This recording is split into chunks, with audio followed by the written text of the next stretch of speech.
Kanina pa po yan siya nakaabang sa akin.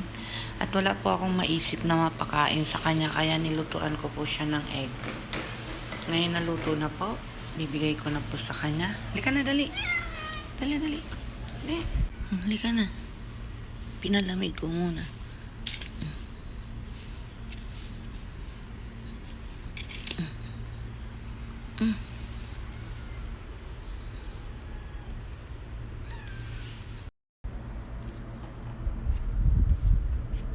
Hindi pa nila makain kasi mainit.